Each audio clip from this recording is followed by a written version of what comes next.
Chapter 27. You rest, I'll handle it. The man with the long, narrow face was named Bai Pengyu. Within his generation of the family, he was the third born child, which was why people usually called him Third Young Master Bai. However, his far more infamous nickname was Bai Sanmyo. He was notorious for his insatiable lust and for being an incorrigible quick shooter. It was said he once set a legendary record of lasting less than 3 seconds, a feat that made his notorious nickname spread far and wide. Bai Sanmyo had met Fan Xiao before. That day, he and Shi Liuwa were the ones who delivered Yu Shulang to Fan Xiao's residence. Yu Shulang was by no means frail, but rather his body was tall, solid, and strong. Even in an unconscious state, he seemed to carry an unbearable weight. From Bai Sanmyo's perspective, Fan Xiao and Yu Shulang were at odds. There might even have been some deep-seated animosity between them. Otherwise, Fan Xiao wouldn't have tossed out that lazy, licentious line, "Just want to have some fun." But now, Bai Sanmyo was utterly baffled. The two of them were suddenly standing together like allies against a common enemy.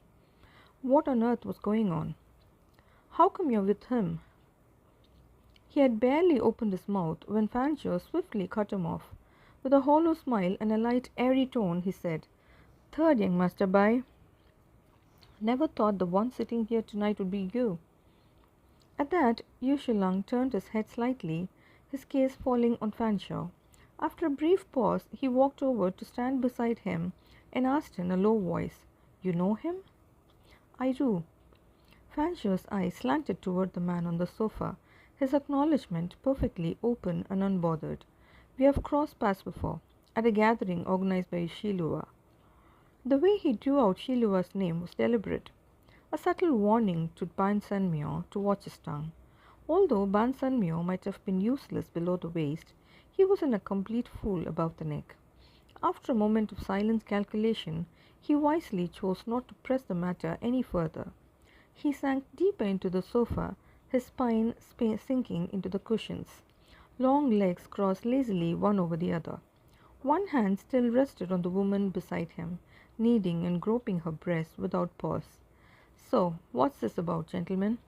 You barge in here and pull a stunt like that, trying to make me lose face?" Yu Shulang stepped forward, his movements unhurried. On the messy table, he picked up a bottle of foreign liquor, found a clean glass, and poured himself half a drink. His long fingers lifted the glass, swirling the amber liquid slowly. "Third Young Master, you know exactly what I came here for. Since I managed to find you, you should understand I didn't come unprepared. If you don't mind having someone listen in, I don't either." With that, he flicked his wrist and downed the liquor in one clean motion. His Adam's apple bobbed slightly as the liquor slid down his throat, emptying the glass to the last drop. Ban Sanmyo's expression darkened gradually. He lifted his gaze to size up Fan Xiao, then raised a brow and let out a small, crooked smile. "Fine then, let's talk." He waved his hand and said, "Go, go, all of you. Out. I've got business to discuss." The handsome men and pretty women filed out in quick succession, leaving only a few of Bai Sanmyo's close companions behind. "You guys go find another place, get things warmed up for me. Pick the most attractive princess for me. Face has got to be perfect, tits nice and big. I'll be there soon." People came in ranks and hierarchies, and in this place, Ban Sanmyo reigned supreme. Naturally, the others obeyed without question. The private room door shut slowly, and at last the noise faded, replaced by a heavy stillness. Bai Sanmyo had kept a male assistant with him, standing in the corner. Though called an assistant, the man stood nearly 8 feet tall, his body packed with solid muscle, clearly more of a bodyguard than anything else. "What's the matter? Go on, talk."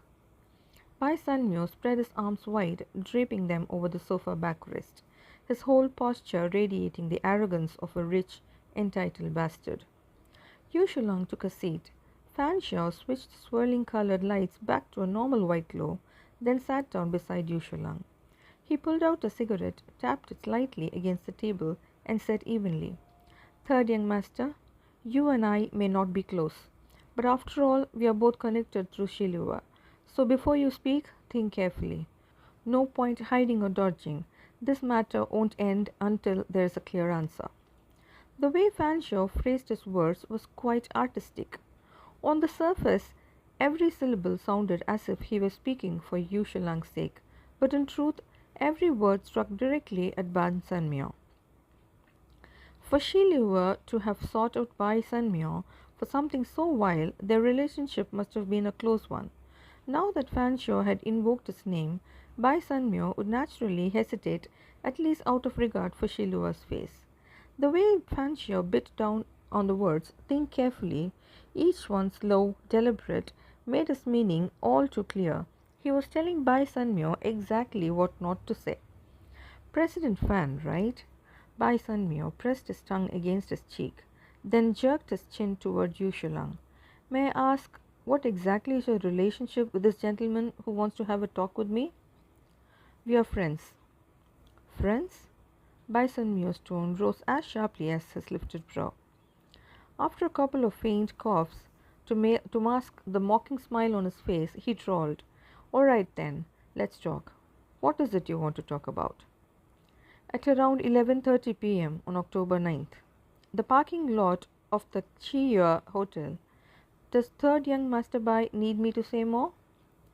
The words came neither hurried nor slow, neither humble nor arrogant, his tone steady, his bearing calm, as if this were a business negotiation rather than a confrontation. Yu Shulang's composure and restraint made him seem nothing at all like a victim of sexual assault. Which day? What time? Where? Bai Sanmyo exaggeratedly feigned confusion. Sir, I don't even know you. How the hell am I supposed to know what you're talking about? If I didn't have evidence, I wouldn't have come here. Yu Shulang took the cigarette from Fanshawe's hand, placed it between his lips, and cast a sidelong glance at the man beside him. Understanding immediately, Fanshawe struck a match. The tiny flame flared to life, its warm glow reflected against Yu Shulang's pale skin, painting it with a soft golden hue. Had Ban Sanmyo not known Fanshawe's true feeling toward Yu Shulang, he might have thought the two men were exceptionally close.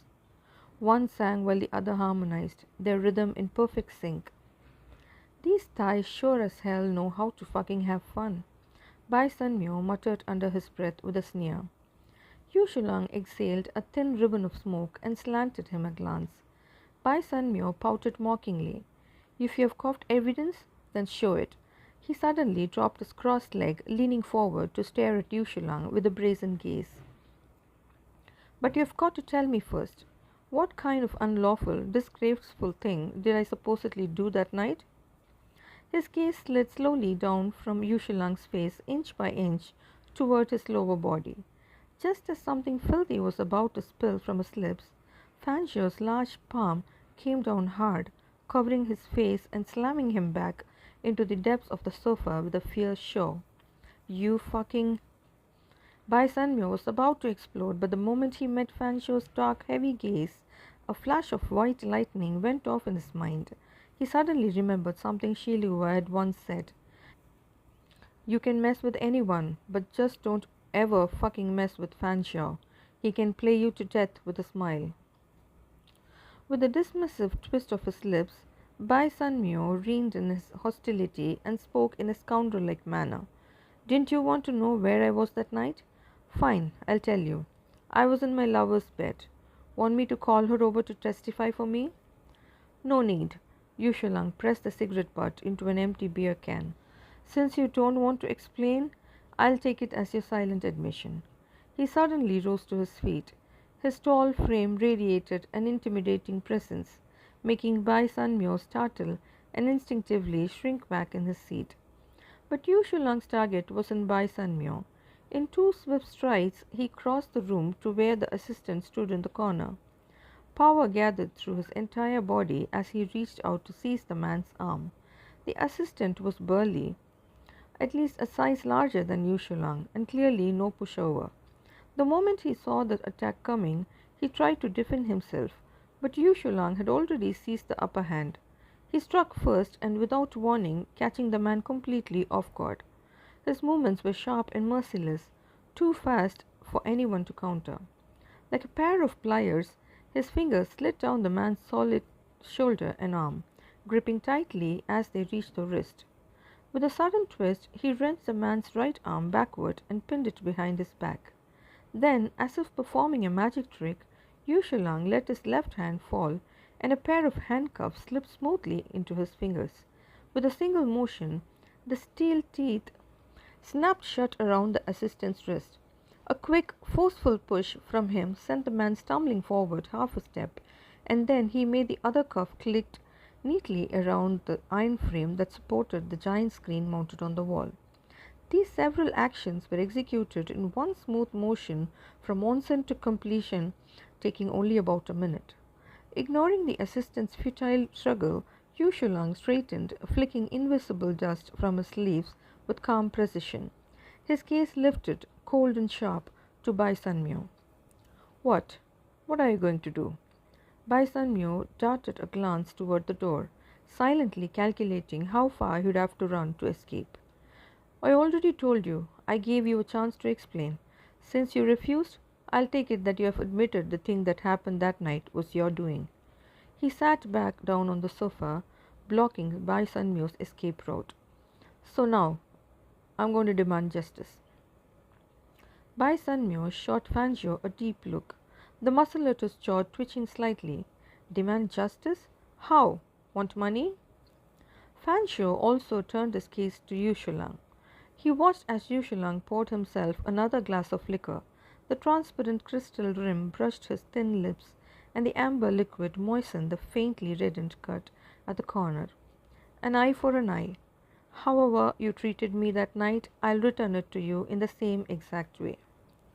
Fanjo's head snapped toward Shulang, surprise flickering across his face.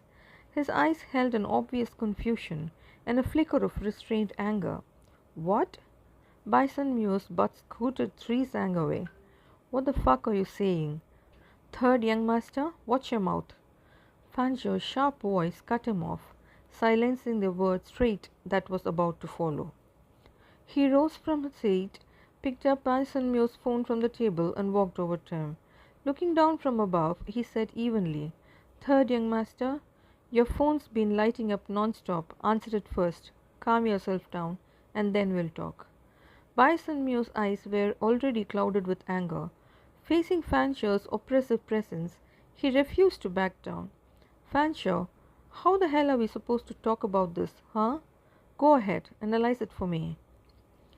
Fanjo showed the still flashing phone, Shilua's name bright on the screen, into Bai Sunmyo's hand.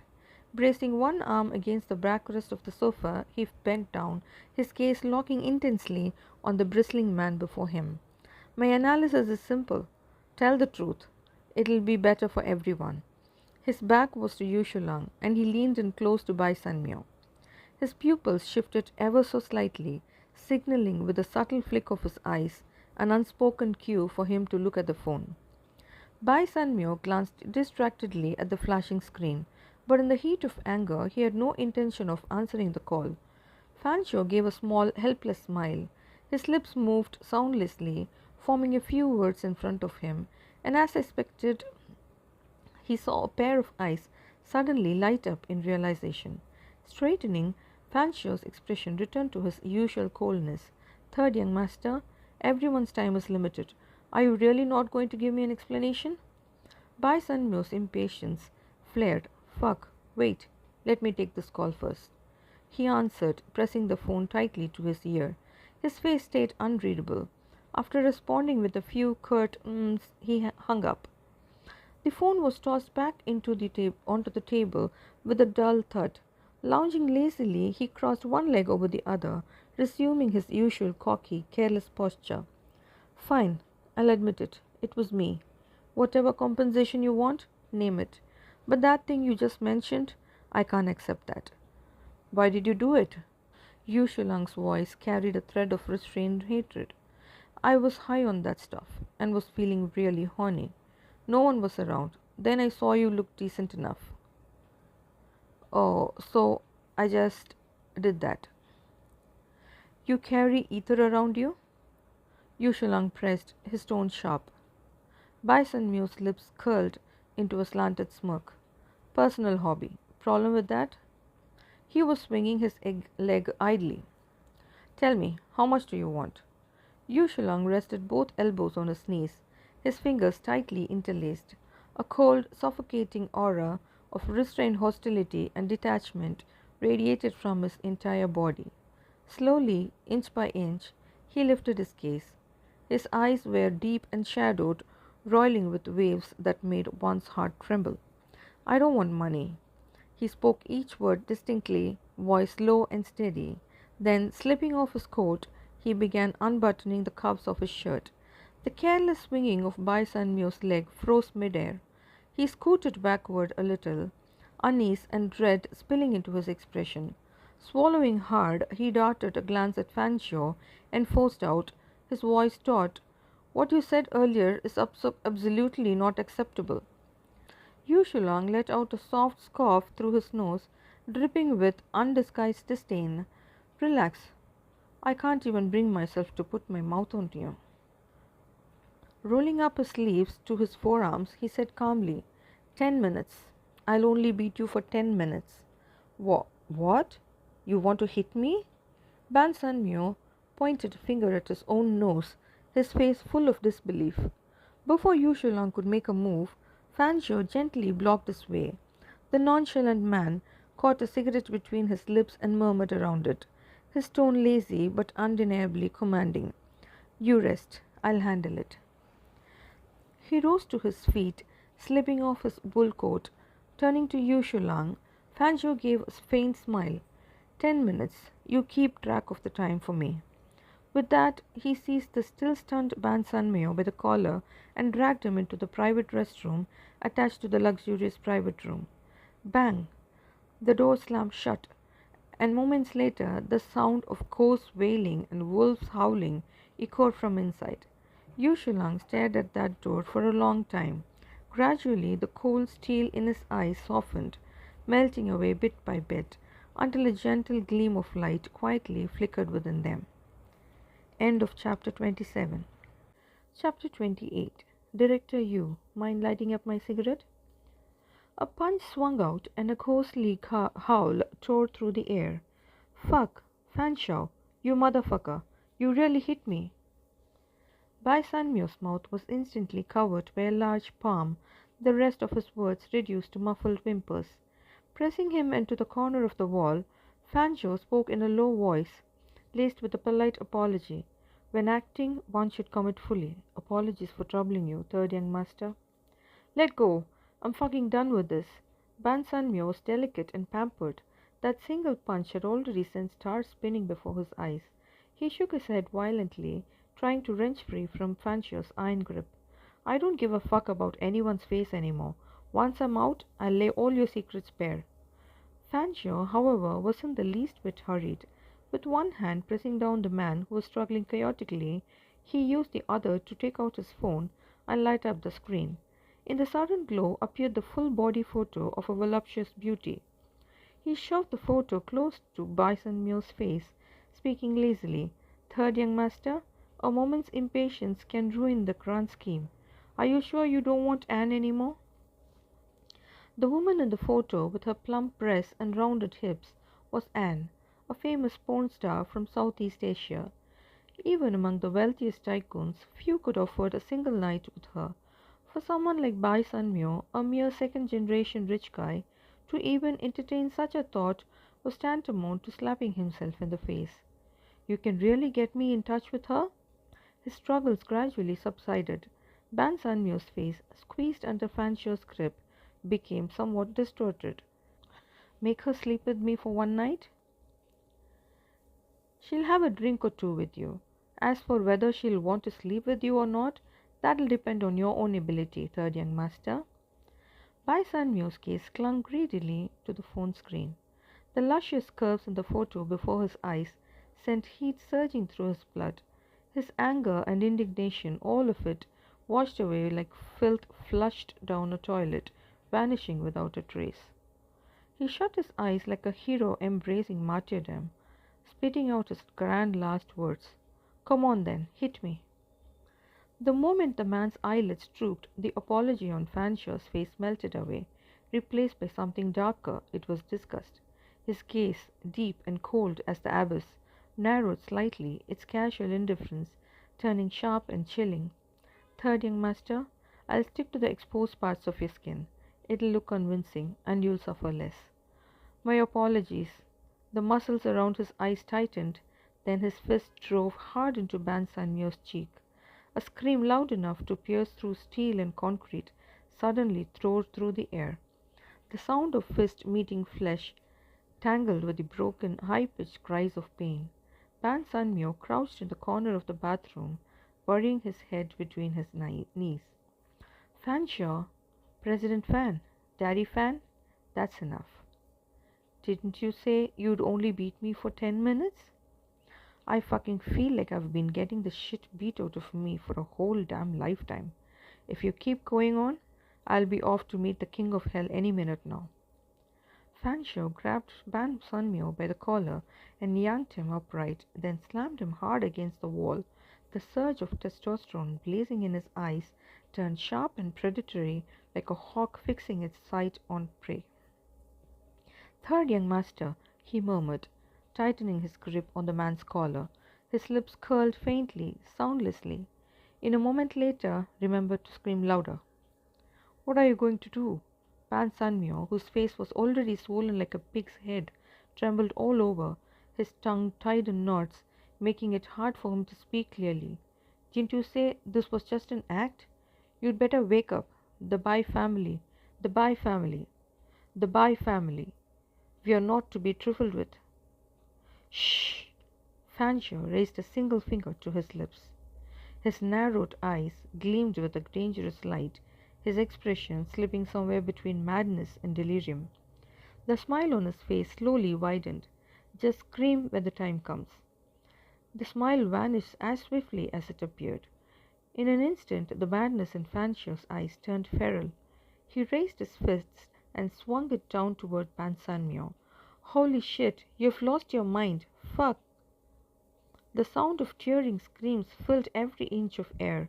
Bai Sanmyo threw his arms over his head and collapsed to the floor.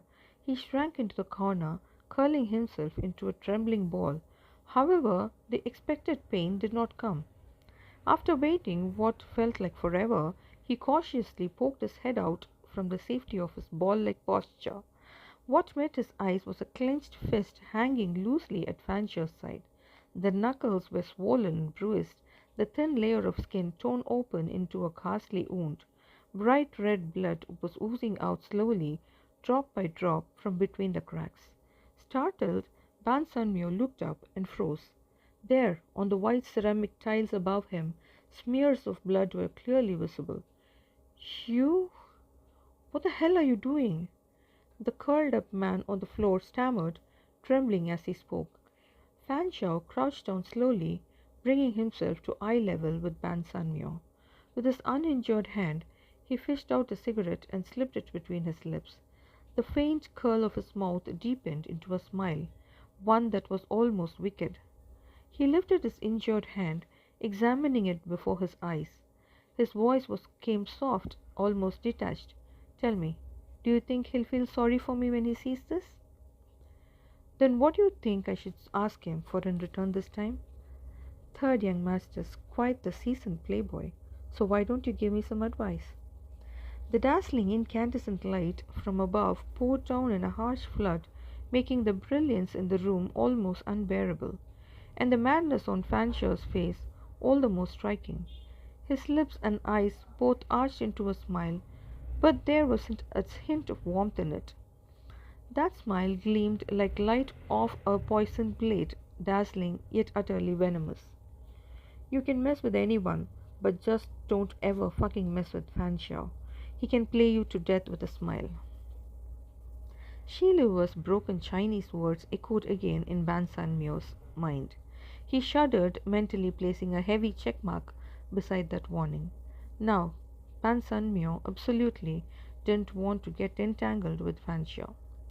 He shook his head quietly, giving his answer. I don't know. Fanshawe clicked his tongue softly, a look of mock regret flickering across his face. He patted the shoulder of the man curled up before him and thanked him with indifference. Thanks for your hard work, third young master. The cigarette still hanging from his lips, he straightened up. With deliberate ease, he glanced at his watch and let a crooked, unrestrained smile tug at the corner of his mouth. Only now has it become 10 minutes. As Fan Shou turned to leave, his back retreating toward the door, Bai Sanmyo shivered violently. For the first time in his life, he felt a pang of sympathy for Yu Shulang. The restroom door creaked open. Fan Shou stepped out and met Yu Shulang's gaze head on.